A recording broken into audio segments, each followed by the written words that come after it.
बिस्मिल्लाहिर्रहमानिर्रहीम। दोस्तों और साथियों, मैं हूं शहजाद चौधरी मारगला न्यूज़ के साथ। उम्मीद है बखैर होंगे, खुश व खुर्रम होंगे। आप जानते हैं कि रमज़ान अब आखिरी अशरे में दाखिल हो चुका है। इन दिनों आपको बहुत ज़्यादा जिस्मानी तौर पर कमज़ोरी का एहसास होता है क्योंकि काफ़ी आपने रोज़े रखे हैं। तो आज हम इस मौजू पे ही बात करेंगे कि आखिरी अशरे में जो इबादत की रातें हैं उनको आप किस तरह तरो ताज़ा होकर और तवानाई के साथ जो है ना वो गुजार सकते हैं। हमारे साथ मारूफ तिब्बी मुआलज और इलाज बिल ग़ज़ा के माहिर जनाब हकीम नियाज़ अहमद डियाल साहब मौजूद हैं। इनको आप कौमी इलेक्ट्रॉनिक मीडिया पर भी देखते हैं और मुख्तलिफ अखबारात और मैगज़ीन्स में इनके कॉलम भी तवातर के साथ जो है ना छपते हैं। जी अस्सलाम वालेकुम हकीम साहब, कैसे हैं आप सर? ठीक है, खैरियत से हैं? अच्छा हकीम साहब, अभी जैसे मैंने बात की कि रमज़ान अब आखिरी अशरे में आ गया है, चंद एक रोज़े बाकी हैं, तो इन दोनों बड़ा बंदा नडाल सा फील करता है, काफ़ी तक एनर्जी का लेवल गिर जाता है। तो क्या ऐसा होता है कि इन दिनों में कौन सी ऐसी ग़ज़ा है या कोई ऐसे मशरूबात हैं जिनको इस्तेमाल करके आपके अंदर फौरी तौर पर एनर्जी भी बहाल रहे और आप चाको चाबंद होकर अल्लाह रब्बुल इज़्ज़त के हज़ूर इबादत भी कर सके? बिस्मिल्लाहिर्रहमानिर्रहीम। सबसे पहले तो शहजाद चौधरी साहब मैं आपका मशकूर हूँ कि आपने मुझे मौका दिया कि हम अपने देखने वाले को उनकी ग़िज़ा के मुनासिब इंतखाब और मयारी जो इस्तेमाल है उस पर हम उनको कुछ बता सकें। जहाँ तक रमज़ान के आखिरी अयाम की बात है, देखें कि हम लोग असल में खाने के रसिया हैं। हमारे माशरे में लोग यही प्लान करते हैं कि हमने क्या खाना पीना है, क्या खाना पीना। हमारी सारी दौड़ जो होती है वो खाने पीने पे होती है। तो इस हवाले से जो कि हमें अल्लाह ताला ने ईमान की दौलत रखी है, तो हम अल्लाह के अहकाम नबी करीम सल्लल्लाहु अलैहि वसल्लम की जो सुन्नत है उसके मुताबिक जब रोज़े रखते हैं जी, तो लामहला हमारा वो जिस्म जो 11 महीने अल्लाह तल्लों को खाने पे दरादर बिल्कुल अंधाधुंध खाने पे लगा होता है। तो ये बहरहाल जिस्म महसूस तो करता है कि उसमें कुछ कमी आ गई, लेकिन ये तक़वे की दौलत जो है वो इंसान को उससे हिम्मत भी बढ़ती है, हौसला भी बढ़ता है। तो इसके साथ साथ जो हमारी ग़िज़ा है उसमें हमने देखना ये है कि हम ऐसी कौन सी ग़िज़ाएँ इस्तेमाल करें जिनसे हमारी तवानाई का लेवल जो है वो मेंटेन रहे। बिल्कुल। इसके लिए बादाम का शरबत जो है अच्छा उसका इस्तेमाल करें और उसमें ध्यान रहे कि आजकल तो साइंस ने इतनी सहूलत पैदा कर दी है कि आप हर जगह हर वक्त जो है कोई चीज़ भी तैयार कर सकते हैं। अगर आप बादाम का शरबत चाहते हैं, बजाय इसके कि बाज़ार से सेंस वाला या एक जो गैर मयारी किस्म के मशरूबात हैं वो लें, आप अपने घर में जितने अफराद हैं उनके हवाले से फ़ीकस 20 अदद बादाम जी वो सुबह आप पानी में भिगो कर रख दें और शाम को अफ्तारी के वक्त उनको छील कर आप दूध में और उसमें कुछ खजूरें 2-3 फ़ीकस के हिसाब से डाल के अब वो मिल्क शेक बना लें उसका, दूध और बादाम का।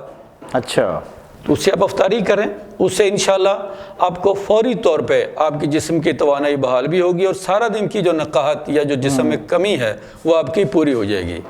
लेकिन इसके साथ ये ध्यान रहे कि गैर ज़रूरी चकनाई जो है वो हमारे जिस्म को तवानाई मुहैया नहीं करती, बल्कि हमारे मेटाबॉलिज्म को ख़राब करके उल्टा हमें वो कमज़ोर करती है।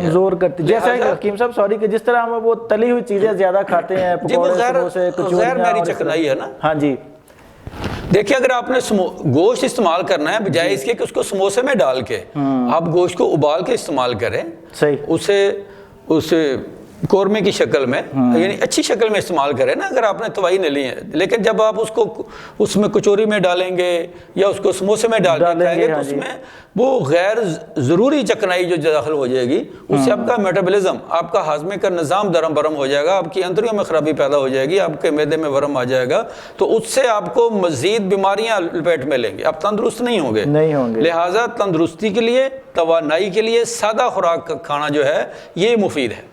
अच्छा सर, ये जो लोग हम जैसे कि रोज़े की एक तो मजहबी, जैसे आपने तकवा का जिक्र किया कि तकवा का हसूल जो है वो एक बड़ा अहम ज़रिया है, अल्लाह के कुर्ब का है। अच्छा, दूसरे इसके जिस्मानी असरात जो हैं कि आप देखिए 13-14 घंटे की आप फास्टिंग करते हैं एक तरह से। आजकल मेडिकल साइंस कह रही है कि फास्टिंग जो है वो बड़ी बीमारियों का इलाज है। तो लेकिन अगर उस फास्टिंग के बाद फिर हम इस तरह के खाने खा के क्या उसकी अफादियत को ख़त्म कर देते हैं?